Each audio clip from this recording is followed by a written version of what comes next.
옆에 계신 분들한테 전후좌우 계신 분들은 인사하고 예배 드리십시다. 좋은 일이 생깁니다. 인사하시겠습니다. 한 주간 잘 계셨습니까? 주중에 보고 주말에 또 보니까 더 좋은 것 같습니다. 한 주간 잘 지내셨죠? 우리 주중에는 목요일날 우리 권사님들 어르신들 모시고 효도 관광은 아니지만 관광 같이 교제 시간 가졌는데요. 이제 좀 자주 그런 시간을 가지면 좋겠다 싶습니다. 형제가 연합하여 동거함이 어찌 그리 선하고 아름다운지요. 우리 하나님이 보시기에도 그럴 줄 믿습니다. 하여간 뭘 잘 먹고 함께 즐거워하고 기뻐하는 일들이 이제 코로나가 막판에 가고 있으니까 더 많아지길 바라고 그렇게 되길 바랍니다. 한 주간 잘 지내셨죠? 네. 우리 오늘은 고린도전서 4장 14절부터 21절까지 말씀 가지고 영적 아버지라고 하는 제목으로 하나님 말씀 증거하겠습니다. 지난주에 말씀 기억하시죠? 사도 바울은 사역자들은 그리스도의 일꾼 되었다. 하나님의 비밀을 맡은 일꾼일 뿐이다 라고 하는 이야기를 들었습니다. 이런 말씀은 오늘날 목회자가 마치 우상처럼 높임받는 교회를 향한 하나님의 경고의 말씀으로도 읽혀집니다. 한 교회의 대표자일 수는 있지만 한 교회의 주인이거나 할 수 없는 그저 섬기는 일꾼임에도 불구하고 마치 어떤 교회의 주인이 오너가 된 것처럼 팔로워십, 주님을 따르는 제자도의 길을 가는 것이 아니고 오너십을 가지고 있는 회사의 사장처럼 교회를 경영하는 것이 오늘날 많은 부분들이 있지 않습니까? 이런 부분들에 있어서 사도 바울은 그리스도의 일꾼이다. 비밀을 맡은. 그리고 그리스도의 비밀이 뭐라 그랬죠? 엊그저께도 생각 안 나는데 그리스도의 비밀은 한마디로 말하면 복음이다. 그리고 복음은 골로새서의 말씀엔 비밀은 곧 그리스도니 영광의 소망이니라. 왜 영광의 소망이다. 복음 그리고 복음의 요체이신 복음 자체이신 그리스도를 가리키는 말이 그리스도의 비밀이다. 그런 얘기했죠. 그리고 맡은 자들에게 구할 것은 섬기는 것이고 충성하는 것이다. 신실해야 된다. 사람에게나 하나님에게나 신실해야 된다. 그런 이야기를 드렸죠. 저도 가만히 보면 초창기에 우리 교회에 거쳐갈 때 항상 하나님 일꾼을 보내주세요. 일꾼을 보내주세요. 그랬거든요. 그런데요. 제가 그 기도에 하나님 응답하셔서 일꾼이 많이 왔는데 제가 그 기도한 것을 살짝 후회했습니다. 하나님 일꾼이 말고 신실한 사람 보내주세요. 바나바 같은 신실한 사람, 충성스러운 사람 보내주세요. 그렇게 기도 바꿔서 하기도 한 적도 있었더랬습니다. 왜 그러는가? 하나님은 그리스도의 일꾼에게 주어진 요구되는 자질은 그 사람의 능력이거나 은사이지 않습니다. 능력과 은사는 하나님의 나라를 위해 섬기는 능력과 은사는 하나님이 주시는 겁니다. 그렇죠? 하나님이 주셔야 섬길 수 있습니다. 능력과 은사는 우리의 요구되는 하나님의 일꾼에게 요구되는 자질이 아니에요. 그러면 하나님의 일꾼에게 요구되는 자질이 뭐냐? 그것은 충성이죠. 비밀을 맡은 자에게 요구되는 자질은 충성입니다. 한결같음입니다. 그러면 로열티라고 번역하니까 자꾸 충성을 이상하게 무조건적인 혹은 아무런 생각도 생각하지 않은 채 따라가는 것이라고 그렇게 유추하에 해석할 수 있는데 그렇지 않아요. 그 성경에서 말하는 충성이라고 하면 신실함이고 믿을 만하다라고 하는 것이고요. 그것은 한결같음이라고 번역하는 게 훨씬 더 좋아요. 여러분 맨날 기복이 심한 사람이 좋은 게 아니고 한결같은 사람이 좋잖아요. 저희 집사는 저한테 야단치면서 그런 얘기를 해요. 당신은 감정 기복이 너무 심해서 언제 화내고 언제 좋을지를 가늠하지 못할 때가 많다. 제가 변명할 수가 없었습니다. 속으로 좀 덜 하려고 그러는데 여전히 저한테 그런 기질이 있고요. 그게 자녀들에게나 식구들에게 좋지 않겠죠. 누가 가정을 화평하게 지키는 사람인가? 누가 교회를 화평하게 지키는가? 하나님이 쓰시는 일꾼은 누구인가? 한결같은 사람, 규복 없는 사람. 그런 사람이 하나님 보시기에 하나님 쓰시는 일꾼이라 저는 생각하고 성경이 그렇게 말하고 있죠. 신실한 사람, 한결같은 사람, 어제나 오늘이나 그렇게 동일한 사람, 그런 사람 되시기를 주의로 축복합니다. 그렇게 되겠다 마음먹을 뿐 아니라 기도를 하셔야 돼요. 하나님 그리스도의 비밀을 맡은 일꾼, 그 사람들에게 요구되는 충성이고 신실함이라고 그러는데 제가 그런 사람 되고 싶어요. 그렇게 기도를 하셔야지 그렇구나 하고 그냥 아멘 하고 끝나면 안 돼요.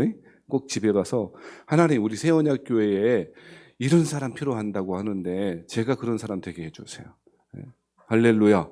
하나님이 찾으시는 예배자가 되게 하시고 하나님 기뻐하시는 하나님 찾으시는 사람 되게 하시고 마지막 때에 하나님 부르시는 저는요 하나님 저는 9시에 부름받은 사람 아니고 오후 3시에 일 끝날 때쯤 포도원 일꾼으로 부름받은 그런 사람인데 마지막 때에 부름받은 사람인데 주님 다시 오실 날 때까지 그렇게 신실하게 살다 가게 해주세요. 그렇게 기도하면 저도 좋고 여러분도 좋고 하나님이 얼마나 기뻐하시겠어요. 그죠? 꼭 그러면 할 일이 뭐가 있냐는 뭐 교회가 작아서 할 일이 없다는 또 그런 분들이 있어요. 교회가 작아서 할 일이 없는 게 아니고요. 할 마음이 없고 충성스러움이 없기 때문에 할 일이 없는 거예요. 할 일이 얼마나 많은데. 그죠?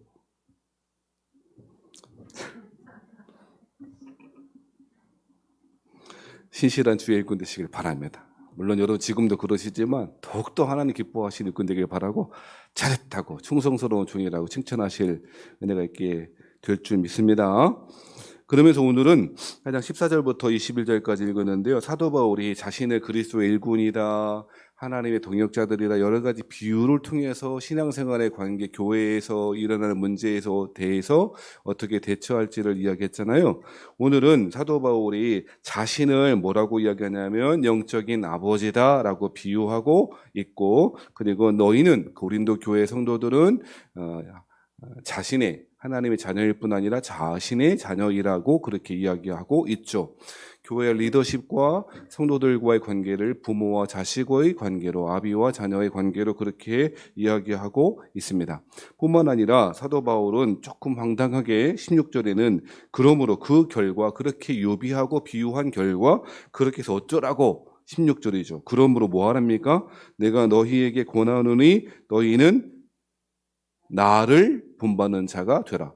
여러분 나가 누구입니까? 사도 바울이죠. 여러분 다 좋은데 그래 영적 아비 이런 관계 이런 비유는 많이 들어봤으니 익숙한데 읽을 때마다 익숙하지 않은 게 저에게도 부담이고 여러분에게도 받아들이고 싶지 않은 말씀이 16절 말씀이에요. 좋아 영적인 아비 자녀 뭐 그럴 수 있지 뭐 비유니까 뭐 어차피 뭐 그래 봐야 뭐 실질적으로 어떻게 아버지가 되고 어떻게 자녀가 되겠어 그렇게 마음 먹고 그냥 뭐 그런가 보다 하고 지나가는 건 괜찮은데 16절 말씀은 굉장히 거슬린단 말이에요. 영적인 아비인 뭐라고요? 자기를 닮으래. 이 말씀을 예수님을 닮아라 라고 하면 누가 아멘 하지 않겠어요? 그런데 예수님 닮으라라고 하는 말은 다른 성경이나 다른 본문에서는 말이 있습니다만 사도 바울은 그 얘기 안 해요. 그 얘기 안 하고 무슨 얘기를 하는가? 너희는 나를 본받는 자가 되라는 거예요. 그러니까 많은 주석가들이나 해석하는 분들이 이 말은 사도 바울 자체를 닮으라고 하는 말이 아니고 예수님을 닮은 사도 바울의 모습을 닮아라. 이렇게 비꼬아서 해석하더라고요.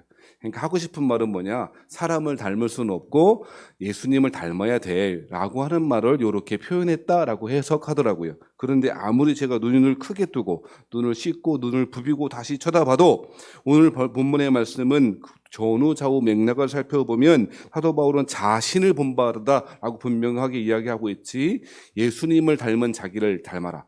물론 그렇게 해석은 가능할지는 모르겠습니다만 오늘 그 말을 그렇게 해석하는 것은 16절의 본문의 의도를 그렇게 시원하게 드러내지 못하는 해석이라고 저는 믿어요. 무슨 이야기냐면 오늘 본문을 통해서 사도 바울이 하고 싶은 이야기 딱 한 가지라는 거예요. 나 본받아 라고 해야 된다는 것입니다. 그런데 여러분 16절의 말씀이 우리에게 부담이고 저에게는 상당히 부담이고 차라리 16절을 좀 가려놓고 안 읽었으면 좋겠다고 싶은 마음이 드는 이유가 무엇입니까? 그것은 성도와 교인들의 관계가 영적 아비와 자녀의 관계가 되어 있지 못한 것도 현실일 것이고 뿐만 아니라 아무리 살펴봐도 교인들이 보기에 교회 리더십을 닮을 만한 모습이 없다고 느끼는 스스로에 대한 자책일 수도 있을 것입니다. 쉽게 말하면 뭘 좀 닮을 게 있어야지 뭘 보고 닮으라고 하나 라고 하는 생각이 들기 때문 아니겠냐는 것입니다. 오늘날 교회의 리더십, 즉 목사와 지도자들과의 성도와의 관계는 그저 필요에 의한 관계가 되어버린 것도 같습니다. 어떤 필요입니까? 목사님을 통해 교회 리더십 설교자를 통하여 영적인 유익을 얻거나 만족을 얻거나 위안을 얻거나 하는 것 등의 자신의 필요 때문에 목사님과의 관계를, 교회의 설교자와의 관계를 맺는 경우가 허다하다는 것입니다. 그런데 오늘 본문의 말씀은 그것들, 즉 영적인 유익을 얻는 것은 그 결과이고 신분, 즉 정체성이 훨씬 더 중요하다고 이야기하고 있는 것이죠. 15절 말씀에 만약 우리가 어떠한 설교자를 통하여, 목사님을 통하여 얻는 유익이 그저 어떤 자신의 만족이거나 새로운 진리에 대한 갈급함을 깨닫게 해주거나 라고 하는 것이라면 그것은 단지 스승일 뿐이라고 말합니다. 15절 말씀에 보면 이렇게 말하지 않아요? 그리스도 안에서 일만 스승이 있으되. 스승 얼마나 많습니까? 예전에는 죄송합니다만 설교를 그렇게 잘 하지 못하여도 목사님을 존경하고 인격적으로나 잘 따라가는 그런 분위기가 형성되었다고 합니다. 저는 그런 시기에 목회를 안 해봐서 몰라요. 왜 그러냐면 인터넷이 없던 시대에는 가능했어요. 유튜브가 없던 시대. 그런데 여러분 잘 아시듯이 지금 우리는 자신의 입맛에 맞는 설교를 구할 수 있고 충분히 그렇게 들을 수 있는 환경이고 수많은 책들과 수많은 경건 서적들에 둘러싸여 있습니다. 그러니 자신의 입맛에 맞는 스승을 구하는 것은 그렇게 어렵지 않은 일이 됐죠. 그래서 이러한 현상, 이러한 사회의 이러한 IT 기술의 발전은 오히려 교회에서 목사와 교인들과 성도와의 관계를 아주 더 멀리 더 만들어버리는 결과가 되었다는 것입니다. 그런데 이러한 현상은 인터넷 시대인 오늘 한국뿐 아니라 이 고린도 교회에서도 있었다라고 유추해 볼 수 있는 것이죠. 어떤 일이 벌어졌습니까? 고린도 교회에는 누가 더 잘 가르친대, 누가 더 진리를 잘 말한대, 누가 더 아주 신박한 교리를 전한대 라고 하는 식으로 분열되어 있었던 것 같습니다. 그래서 잘 아시는 대로 바울파다, 아볼로파다, 베드로파다, 심지어는 그리스도파다 라고 하는 식으로 갈라졌던 것이죠. 그들이 생각하기에, 그들 고린도 교회 교인들이 생각하기에는 그저 스승이라고 생각했던 것입니다. 사도 바울은 그래서 스승이 아니라고, 자신은 누구누구에게 그저 새로운 진리를, 새로운 교리를 가르치는 스승이 아니라 그리스도 예수 안에서 복음으로 너희를 낳은 영적인 아비라고 말하고 있는 것이죠. 사랑하신 성도 여러분, 우리는 많은 스승들에 둘러싸여 있습니다. 그것은 철학교사일 수도 있고 유튜브에 인기 있는 강사일 수도 있을 것이며, 그리고 아주 수사학적으로 잘하는 설교자일 수도 있을 것입니다. 그 스승들이 필요 없다는 말 아닙니다. 하지만 안타까운 것은 영적인 아버지와 자녀와의 관계를 맺지 못하는 그러한 관계는 하나님이 교회에 성도들에게 많은 것을 선물로 주시는데 그 유익을 다 받지 못하는 것입니다. 아무리 좋은 선생님이 있어도, 아무리 좋은 과외 선생님이 있어도 그 부모하고 그 아버지하고 그 어머니하고 어떻게 비교할 수 있겠습니까? 지금이야 가르치고 배우는 관계, 선생님 그리고 학생 제자와의 관계도 그 거의 이익공동체, 그 계약관계의 그런 형성이 되어 있지 않아요? 그런 것 같더라고요. 참 안타까운 것은 학생들이 자신에게 무엇을 가르쳐주는 선생님에 대해서 그거 당연하지. 왜 당연해? 내가 돈 줬잖아. 내 부모가 돈 줬잖아. 라고 하는 식으로 이야기하는 애들이 상당히 많더라고요. 희한한 일이죠. 희한한 일이 아니고 얼마나 가슴 아픈지. 사랑하시는 성도 여러분, 15절 말씀의 사도 바울은 고린도 교회의 성도를 향하여 자신이 고린도 교회 교인들을 바라보는 태도가 사랑하는 자녀같이 권하고 있다고 말하고, 일만 스승이 있다. 수많은 스승들이 있지만, 수많은 철학자들, 수많은 지혜 있는 사람들 많이 있지만 나는 그리스도 안에서 내가 복음으로써 너희를 낳았다고 선언합니다. 그들이 그렇게 느끼든지 그렇지 않든지 관계없습니다. 그것이 하나님께서 교회의 하나님의 백성들과 성도와 그리고 목사들과 수많은 지도자들과 관계 맺는 방식이라고 그렇게 말씀하셨기 때문이에요. 그러면 꼭 이렇게 생각하십니다. 건강하지 못한 가정의 특징이 뭔지 아세요? 항상 자기의 신분이나 정체성을 가지고 이야기하려고 해요. 그러니까 쉽게 말하면 자녀하고 대화할 때도 그래요. 뭐해? 야단치거나 윽박지거나 지르거나 그럴 때가 있잖아요. 그러면 하는 말이 뭔지 아세요? 내가 네 엄마 아니야. 엄마 말 안 들어. 이렇게 말해요. 그래 안 그래? 대답하지는 마세요. 아빠 말 안 들을래? 그러잖아요. 그렇게 말하는 순간 자기 자신의 말하는 정체성을 뭘로 삼고 자기 신분으로 삼고 있는 거예요. 자기가 내가 왜 자녀가 왜 내 말을 들어야 돼? 아빠이니까 라고 하는 신분 가지고 말하는 거예요. 그렇잖아요. 애들도 또 그래요. 속으로 말은 안 하는데 어떻게 말합니까? 엄마 다 와야지. 엄마가 나한테 뭘 한 게 있는데. 웃으시지만 이러한 일들이 일상으로 애들이 이야기한다는 거 잘 모르시나 봐요. 다 짝한 자녀들 두셔도. 무슨 이야기냐면 교회와 성도와 목사와의 관계, 성도와 교회의 지도자의 관계에 있어서 그렇게 생각해요. 뭐라고 생각하는가? 목사가 목사 다 와야지. 목사님이 뭐 닮을 게 뭐가 있다고. 그죠? 이렇게 한다든지. 교인이 교인다워 순종해야지. 왜 순종해? 목사의 말이니까. 목사의 말을 왜 순종해? 하나님의 말씀이니까. 뭐 이렇게 해요. 그러니까 자기 자신의 신분을 가지고 만들어내는 관계가 오늘날 많이 벌어진다 이 말이에요. 사도 바울이 지금 이야기하는 그것이 아니에요. 왜 따라가야 된다고 말합니까? 그리스도 안에 내가 너희를 복음으로서 너희를 낳았기 때문이고 그것은 해산의 수고와 고통이 무엇인지를 여전히 잘 알고 있는 사도 바울이 교인들을 그렇게 낳았기 때문에 고통 가운데 낳은 자녀이기 때문이라고 말하는 것입니다. 실제로 사도 바울은 수많은 고통과 수많은 어려움과 수많은 환난과 고통 가운데 고린도 교회를 그렇게 성도를 한 사람 한 사람 자녀를 해산하듯이 그렇게 낳은 것 아니겠습니까? 사랑하신 성도 여러분, 그래서 가톨릭에서는 그래서 이렇게 많이 하죠. 그 대부 대모 이런 관계가 있더라고요. 그 좋은지 안 좋은지 잘 모르겠어요. 어떻게 작동하는지를 제가 잘 몰라서. 그런데 그 남미 쪽에 대부 대모가 특히 많은 것 같고 한국에도 있다고 그러는데요. 꽤 유익한 것 같기도 해요. 이게 실제로 대모가 있어서 그냥 말뿐 아니라 실제로 돌봄이 있고 가끔 이제 행사 때나 무슨 기념일 때나 챙겨주기도 하고 뭐 이런 게 있더라고요. 그래서 참 괜찮다 싶고요. 심지어는 카톨릭에서는 신부를 보고 뭐라 그래요? 영어로? father. 어려운 말이 아니면 안 물어봤어요, 제가. 어려운 말이 father라고 그러잖아요. father 하면은 그냥 신부지. 그러니까 물론 그런 관계를 잘 맺느냐, 지금 고린도 교회에 사도 바울이 말하는 그런 관계 잘 맺느냐를 떠나서 그렇게 부르고 있다는 것이죠. 그런데 우리는 교회에서 목사와 성도와의 관계를 그저 계약 관계 혹은 마치 서로에게 유익해서 서로에게 필요한 무엇을 제공하는 서비스하는 관계를 맺고 있지 않냐는 것입니다. 사랑하는 성도 여러분, 사도 바울은 그렇지 않다. 교회가 그렇게 될 때 그야말로 분열할 것이고 교회가 교회다움을 잃어버릴 것이라고 생각하고 있는 것입니다. 바르고 소원하는 것은 하나님께서 말씀하시는 자녀와 부모와의 관계, 우리 교회 안에서 먼저 이루어지길 바랍니다. 그것은 꼭 목사와의 관계뿐 아니라 여러분 사이에서의 관계에서도 이루어져야 된다고 저는 생각해요. 우리 멘토, 멘티 그런 말 많이 하잖아요. 여러분 혹시 멘토가 있습니까? 멘토, 멘티 그 참 좋은 말인 것 같아요. 누군가를 돌보고 그런 사제지간의 관계를, 스승 제자의 관계를 맺는 것 참 좋은 것 같습니다만 더 중요한 것은 교회 안에 멘토 멘티의 관계를 떠나서 영적인 자녀와 부모와의 관계를 맺는 것, 그러할 때에 아름다운 자발적인 순종과 섬김의 관계가 맺어질 때 교회는 교회다워질 거라고 그렇게 말하고 있는 것이죠. 그 예로 든 것이 17절 말씀에 사도 바울과 디모데 이야기를 하고 있는 것이죠.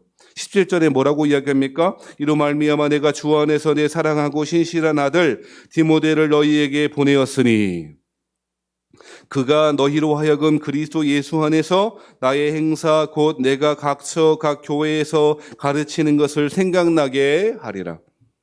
사도 바울은 이 어려움을 겪고 있는 고린도 교회에 누구 보내면 좋을까 생각할 때 두 말 안고 한 사람 떠올랐다는 것입니다. 누굽니까? 디모데.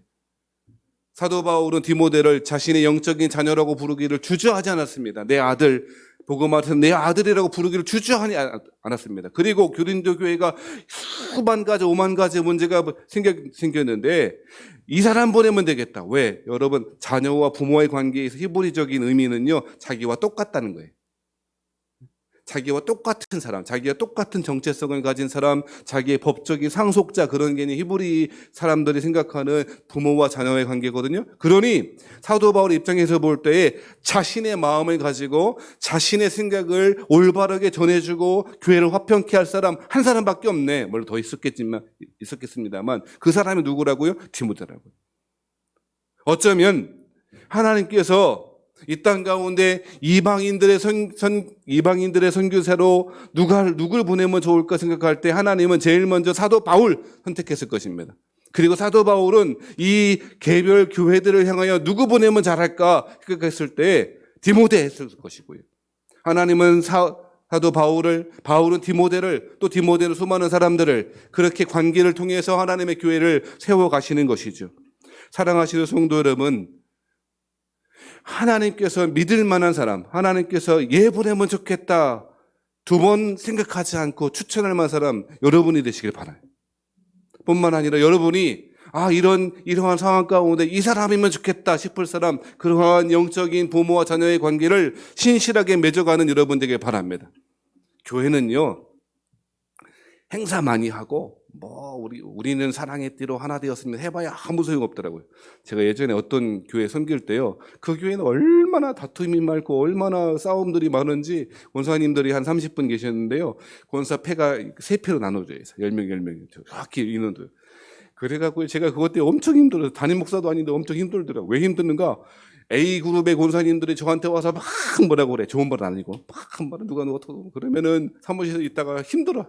원래 좋은 말도 듣기 힘든데 그냥 부정적인 말 듣고, 그러면 조금 있다가 한 하루나 이틀 있다가 B그룹에 있는 대표께 권사님 와서 막 뭐라 그래요. 그리고 또 이틀 있다가 일주일 내내 돌아가면서 그래요. 또 어떤 분들은 제가 새벽 기도 때 차량 운행을 했거든요. 저는 천안시내 거의 한 바퀴를 다 돌아요. 그러면 새벽 기도에 차량 운행할 때 거의 한 시간을 해요. 제가 그때 생각했어요. 하나님이 나를 왜 부르셨는가? 운전하려고 부르셨는가? 제가 그때 훈련받아가지고 운전 잘하잖아요. 그렇다고요. 새벽 기도 1시간 새벽 기도 운행하는데요. 그 대표 권사님, 그러면 1시간 내내 그 얘기 하는 거야. 집에 갈 때 그분이 나랑 제일 먼저 타고 제일 늦게 내리시는 분이에요. 저희 집이 같아가고. 그러면 출발하자마자 이야기 시작해가고 도착할 때까지 새벽에 끝나고, 그러니까 저는 아침에 새벽에 2시간은 그 얘기를 듣는 거예요. 얼마나 힘들지. 그래갖고요. 그 얘기 하려는 거 아니었고. 그래서 여러분, 목사님 안 되겠다 싶어갖고요, 부흥 강사를 불렀어요. 부흥 강사 불러갖고 집회를 막 은혜롭게 하고 할렐루야 하고 두 손 들고 찬양하고 막 눈물 흘리고, 그리고 부흥회 때 마지막 때 아마 담임 목사님 요청했던 것 같아요. 이렇게 싸움이 많고 분열이 많고 갈등이 많으니까 좀 하나 되게 해달라. 그래갖고요, 이 부흥 강사가 마지막 때 부흥회 마지막 날에 뭐 하나 다 불러갖고 손을 다 잡으래. 삥 둘러. 교인들이 많은데 예배당 주위에 하나의 원을 만들래. 그리고 이렇게 손 붙잡으래. 이렇게도 아니고 이렇게 뭐 하는 거 있잖아. 정치인들 하지. 그래갖고요, 노래를 불러. 우리는 사랑의 띠로 하나가 되었습니다. 그 노래 아세요? 우리는 사랑의 띠로 하나가 되었습니다. 근데 놀라운 일이 벌어졌어요. 어떤 일이 벌어졌는가? 그렇게 강팍했던 마음들이 찬송 부르는데 눈물을 흘리고 서로 끌어안고 서로 미안하다 그러고 할렐루야. 근데 더 놀라운 일이 생겼습니다. 그 다음 날부터 또 싸워. 세상에 제가요, 야, 성령 하나님의 기적이 이렇게 일어나는가? 하루 만에 은혜 받고 하루 만에 또 싸우고. 세상에, 그게 왜 그런가 싶었어요.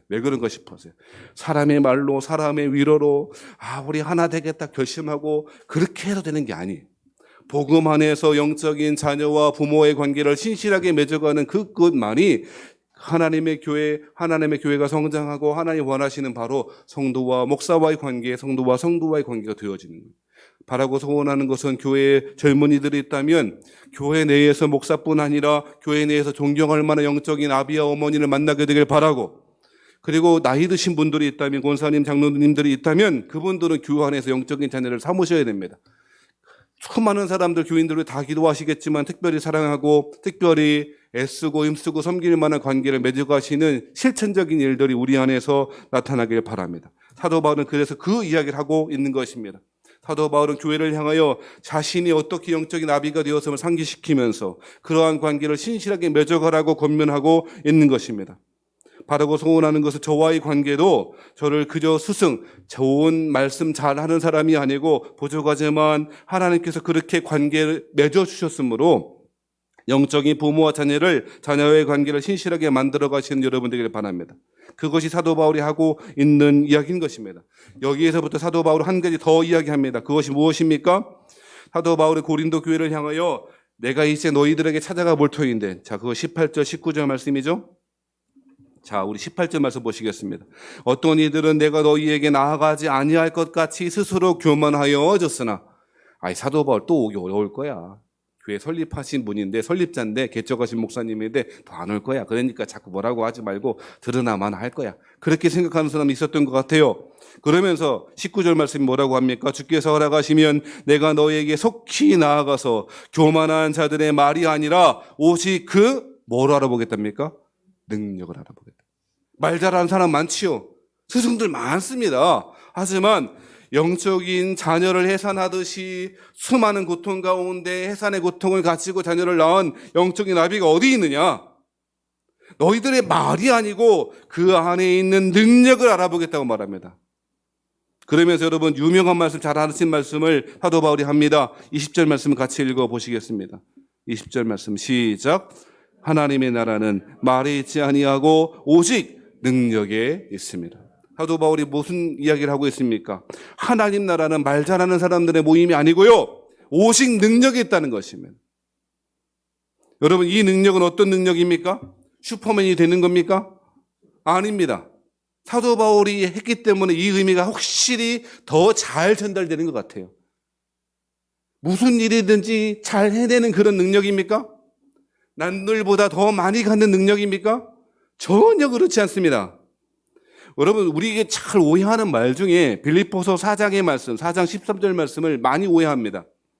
빌립보서 4장 13절 말씀 여러분 잘 아시죠? 내게 능력 주시는 자 안에서 내가 모든 것을 할 수 있느니라.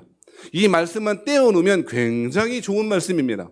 그렇죠? 슈퍼맨이 된다는데, 닥터 스트레인지가 된다는데, 태웅이가 2번 봤다고 저한테 자랑하더라고요.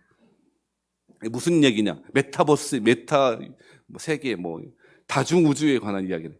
이 다중우주론이 굉장히 유명한 이론이고 요즘 그 물리학계에서 떠오른 이론인데 거기에 대해서 물어봤더니 그냥 모르더라고요. 아무튼. 여러분요, 무엇인가 거기 닥터 스트레인지 여러분 잘 아시죠? 그 영화의 주인공처럼 세계를 뒤엎고 차원을 뒤엎는 그 마블 영화에 나오는 그 아이언맨, 캡틴 아메리카와 같은 슈퍼 파워를 가진 사람이 사도 바울이란 말입니까? 그 능력을 말하는 것입니까? 하나님이 신비한 방법으로 우리가 누구에게 무엇인가를 하기만 하면 신비한 능력으로 나타나는 겁니까?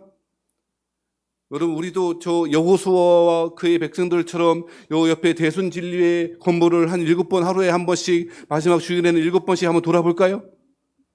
아마도 우리 건전한 신앙생활 하시는 여러분들은 돌다가 돌아버리겠다고 하실 것입니다.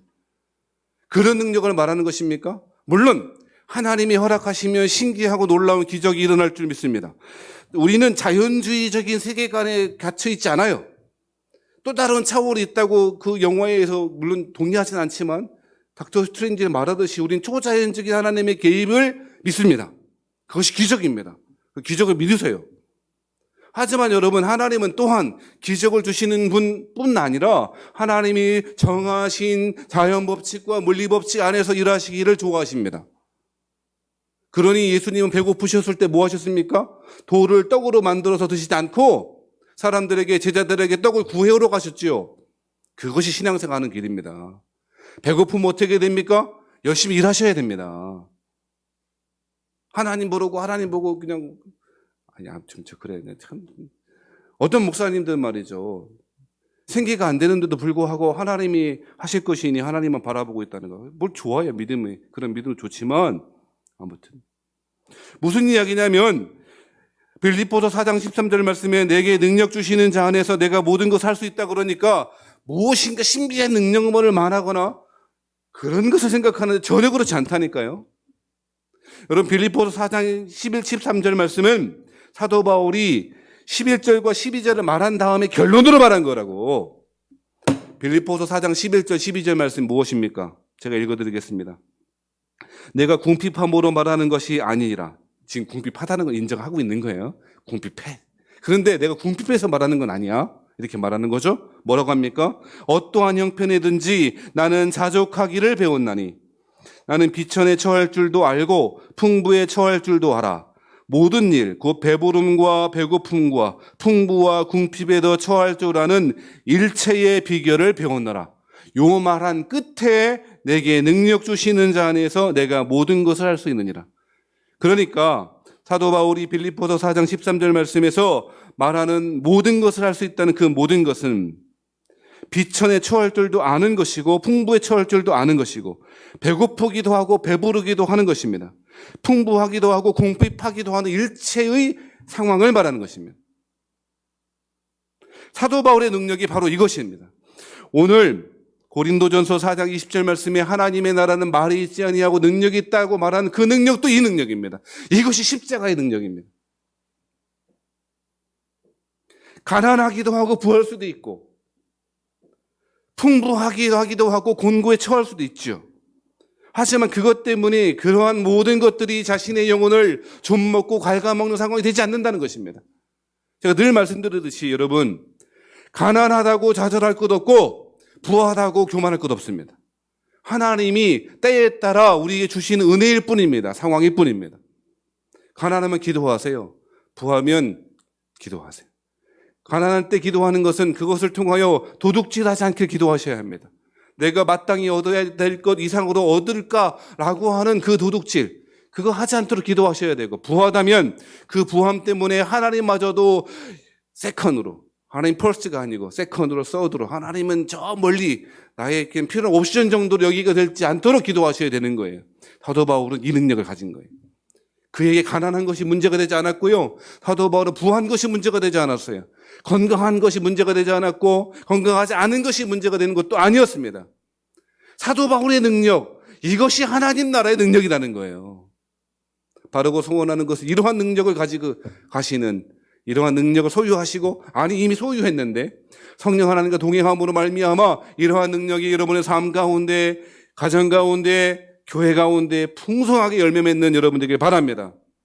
하나님 나라는 말이 있지 않습니다. 말 아무리 해도, 말에 아무리 잘해도 스승일 뿐입니다. 영적인 아비가 되지 못합니다. 하나님 나라는 일체의 상황 가운데 만족하며 감사하며 하나님의 뜻을 따라갈 수 있는 능력이 있는 사람, 그런 사람들이 하나님 나라를 소유한 사람입니다. 이 능력은, 20절에 말하는 능력은 아마도 십자가의 능력을 말하는 것 같아요. 고린도전서 1장 18절 말씀, 여러분 잘 아시는 말씀 아닙니까? 십자가의 도가 멸망하는 자들에게는 미련한 것이요 구원을 받는 우리에게는 하나님의 능력이라. 사도 바울은 아마 이 십자가를 염두에 두고 이 얘기를 했던 것 같습니다. 그러니 9절과 13절 말씀처럼 말할 수 있었던 것이죠. 사도 바울은 자기 고백을 합니다. 자기를 닮으라 말하기 전에 내가 이런 모습이야, 이런 모습을 닮아야 돼. 그것이 9절부터 13절 말씀입니다. 사도 바울이 고린도 교회 성도를 향하여 내가 영적인 아비인데 나를 닮아야 돼라고 하는 그 말씀, 그 내용이 무엇입니까? 9절부터 13절의 말씀을 한번 살펴보시겠습니다. 9절에 뭐라고 합니까? 내가 생각하건대 하나님이 사도인 우리를 죽이기로 작정한 것 같이 끄트머리에 두셨음에, 학자들은 이 끄트머리에 두셨다라고 하는 이야기를, 이 상황을 검투사, 콜로세움의 검투사의 그 장면이라고 생각해요. 사자가 다 준비되어 있고 사람이 이제 싸우는데 아무것도 무기도 없고 이제 죽기로 작정된 거죠. 죽는 것에 대한 방법이 없는 것처럼 자신이 그런 상황 가운데 있다고 고백합니다. 그러면서 우리는 세계고 천사와 사람에게 구경거리가 되었노라. 10절 말씀 뭐라고 이야기합니까? 우리는 그리스도 때문에 어리석으나 너희는 그리스도 안에서 지혜롭고, 우리는 약하나 너희는 강하고, 너희는 존귀하나 우리는 비천하여 라고 말합니다. 예, 사도 바울과 함께 있는 사람들은 어리석었습니다. 그리스도 때문에 어리석었습니다. 그리고 사람들 보기에 지혜롭지 않은 사람이었고 약한 사람들이었습니다. 사도 바울은 존귀하지 않고 비천한 사람이었다는 것입니다. 뿐만 아니라 11절 말씀이 뭐라 그래요? 보라, 이 시각까지 우리가 줄이고 목마름이 헐벗고 매맞음에 정처가 없고. 여러분, 목사가 줄이고 목마르고 헐벗고 매맞으면 은혜가 없다고 그러더라고요. 희한한 세상이죠. 물론 부자가 되어도 은혜가 없어요. 목사님이 사치한다고 그러고. 가난하면 왜 목사님이 은혜를 못 받고 저렇게 가난하게 사냐. 희한하죠. 사도 바울이 뭐라고 그래요? 지금까지 줄이고 목마름이 헐벗고 매맞고 정처가 없답니다. 이건 비유가 아니잖아요. 여러분 잘 아시잖아요. 비유가 아니라고, 이거는 사실이라고요. 12절 말씀, 또 수고하여 친히 손으로 일을 하며 여러 장막 깁는 일, 텐트 메이킹하는 일을 했다지 않습니까?